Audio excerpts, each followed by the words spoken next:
Have you ever felt like someone's just ripped into your soul when they've left just one nasty comment on one of your videos? Today, we're talking about trolls and how to handle them.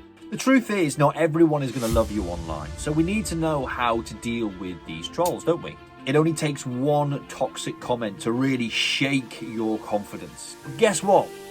You're stronger than that. And today, I'm going to teach you how to rise above it. I'm going to give you 2 practical formulas. You get to choose which one you use, not the troll. You're taking back control. You see, the internet is a brutal place, or can be a brutal place. I found YouTube quite complimentary. However, there is still some people who love to come along, share their opinion, even though they've never made a video before, and just crap in your comments. Well, you know what? I'm quite a sensitive person. I like to class myself as maybe an empath. I'm very much a spiritual soul, as you'll see through this video here that I shared about the angels and how to tell stories through them. But before we get started, have you ever been the victim of a troll? Because I know I certainly have, and I want to share that story with you today and how I dealt with it, how I overcome it, and then also now how I actually have a process for dealing with trolls. You see, there is a silver lining during every, I don't know, incident, opportunity, maybe we'll call it. I don't know. You let me know what you think in the comments. Let's take this video, for instance. I'm breaking all of the rules. I'm waiting for someone to come and troll me. But you know what? I look at what's going on in this video. I'm thinking, it's all right. And what I'm doing is I'm walking the talk based on what I've taught you in the past of how you can create a video with what you've got. So let me just bear with me. No fancy mic because it's here. No fancy lights because I haven't got them on. There's my window. And oh, hang on.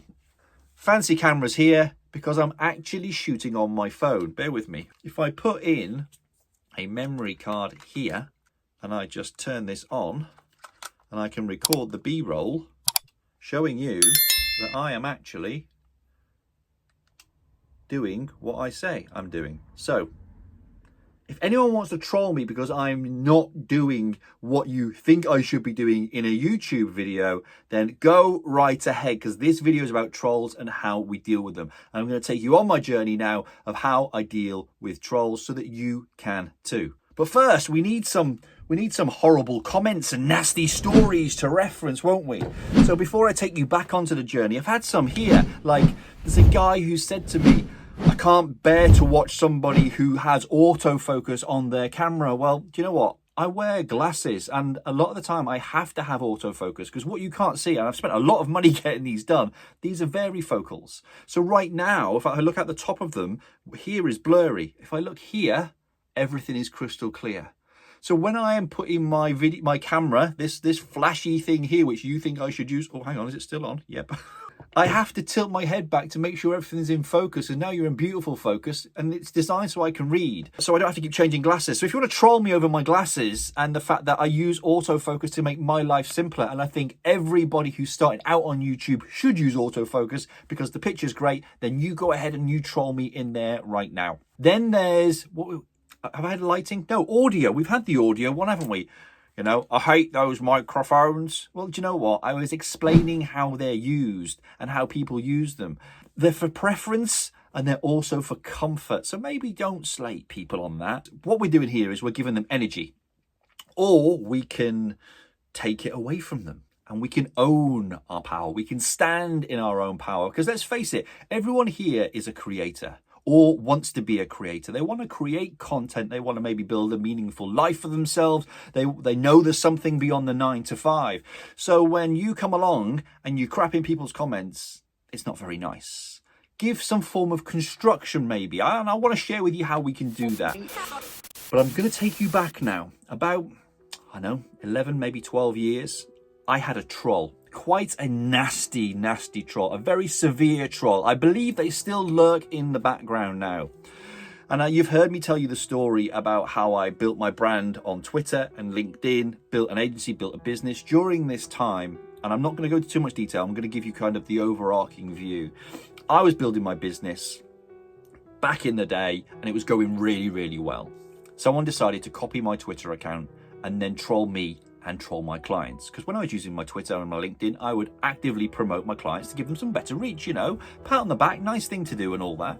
During that time, they would said horrible things about me, to the point where I'm not going to share it on here because it's nasty. It's downright nasty. Because over that time, we did all the police stuff, we got them to court, and they pleaded guilty. Okay, they pleaded guilty to everything they were doing, trolling me online for 11 months. And they got a 5-year restraining order. That's the severity of it. They were that close to missing prison. Why do I tell you this story? To share with you, do you know what? I know when someone craps in your comments and leaves something horrible that it can devastate you. It can destroy you to the point of that's the thing you focus on rather than the 20 or 100 comments that you've had that are all awesome and supportive. Why? Because we are sensitive human beings. And do you know what? It does affect us because we're here serving. We're here serving, showing up, giving good, honest, quality value, and we want to be liked. We do, don't we? It's just natural in the whole worldy thing and society thing that we do things and we would like to be liked for it. No one wants to be the hated person. No one wants to be the bully that nobody likes. In actual fact, they're the bully and we suffer it. And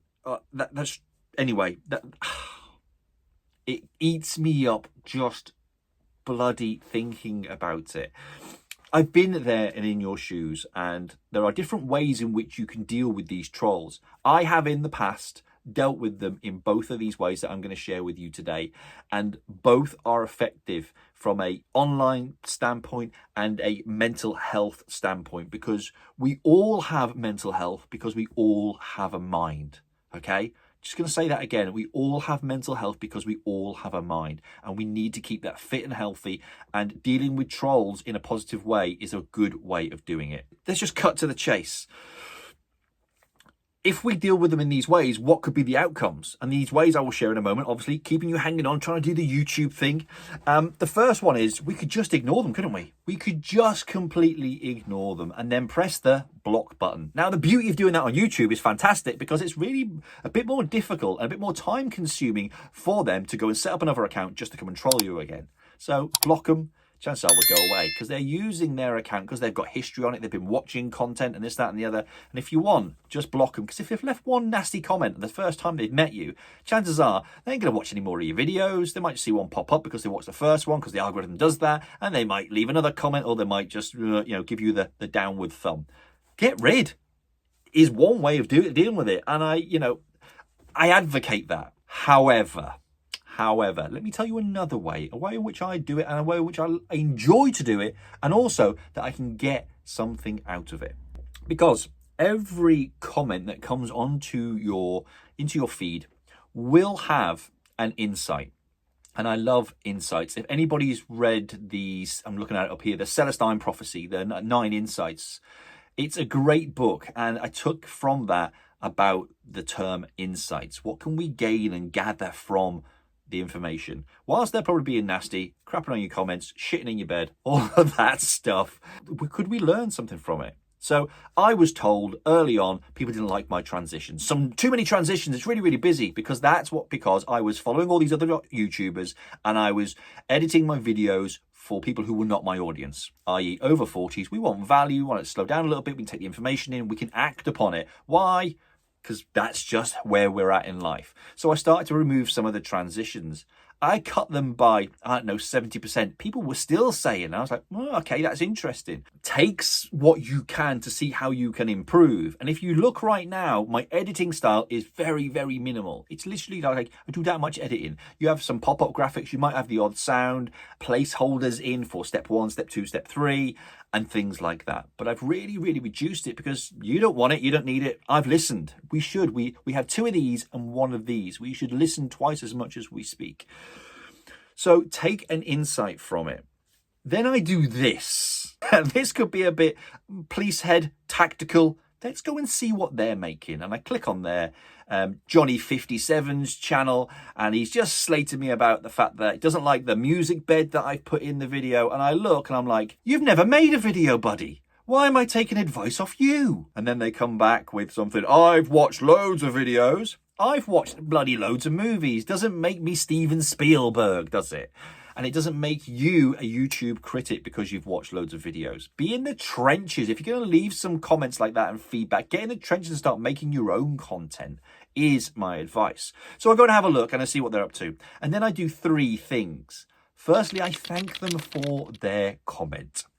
Why? Because I'm grateful they took the time, because they're playing maybe some of the algorithm games when people leave comments, and I respond. Why? Because if I get 10 negatives and I respond to them, I can change their mind or change their perspective or just give them a different point of view or a bit of education, more and more comments on my post or video. That has worked the test of time for 11, 12 years while I've been in the social media game. So I thank them, and I then look at their insight and I ask them what they think I could do better. Now, a really good story here for you. Going back a couple of years ago, my daughter made a TikTok video. I'll see if I can get it and put it in here for you to see. And she came through, it was about 5 o'clock on a Friday evening. I was just finishing up a few things before we had tea. And typically Friday in the UK is Fishy Friday. So it's fish and chip day up at the local chippy. Beautiful end of week treat. And I was getting ready to go and get the fish and chips, and she said, "Dad, I've made this video and loads of people are trolling me." And I'm like, "What? Trolling you? What? Let's have a look." And I went, "Right, okay, let's try something. Let's gamify this. Kill it with kindness. Thank them for their comment and ask them what they suggest you should do better next time, or how they think you could improve. This way you take all of the fire out of their comment and you gain all of the power back, because now you are in control. You have chosen and decided what happens here." Guess what happened? 500 views, 1,000 views, 10,000 views in a matter of hours. I went and got the fish and chips. She came back. She goes, Dad, there's more and more comments. I went, keep replying, keep the comments. Because as you comment more, the platform thinks that your piece of content is popular. You're gamifying the process. You're taking it away, the power away from all those negative Nellies. And what happens then is your tribe come to support you, because they're being shown your video. Your followers, your subscribers, whatever you want to call them, they're being shown your video. They come to help. And then what happened was, that night I think she went to bed on like 40 or 50,000 views on that video. It continued over a few days. Cut a long story short, 500,000 views. The video went viral because she was kind. She asked what they thought she should do best and continued the conversation. So if you're getting negative comments and you're feeling comfortable, confident and brave enough, then why not thank them for their comment? Ask them what they didn't like. If you ask them what they didn't like, then you can get some conversation going. If they just want to rant, you've still got option 1, block. Done. But at least you've gained the insight. You've led with gratitude. You've took the higher ground. You've owned your own power. The whole process is making you so much more confident. And do you know what? It will really add to your journey. Now, I'm not saying you should go out there straight away and do option 2. Option 1 might be the easiest one for you because you might not feel comfortable or confident. But if you want some help with that, just come and hang out with me and we'll jump on a discovery call and we'll get you past any sticking point you have with your video content creation journey. Don't do it alone. Don't suffer in silence. I've been in this game now for 12 years. I've built people's YouTube channels, Facebook accounts, LinkedIn accounts, whole personal brands, business brands, work with small and medium-sized businesses, coaches, consultants, authors, lawyers. TEDx were a client for some time, Nissan, Honda, so many different people and brands. And literally from this little 9x9 office room at home, and we can accomplish anything. But don't let these trolls prevent you from making your video. Don't let people keep you hidden, because you have a message worth sharing. And I know without a shadow of a doubt that it is something that the world needs. If you want to know how to bring all of that into maybe a YouTube video or even your business, check out this video here. It's going to put my Ikigai process into practice so that you can build the business and the brand of your dreams, all from your lovely, quiet little home. Take care. Much love. Don't let the trolls get you down. Big Daddy out.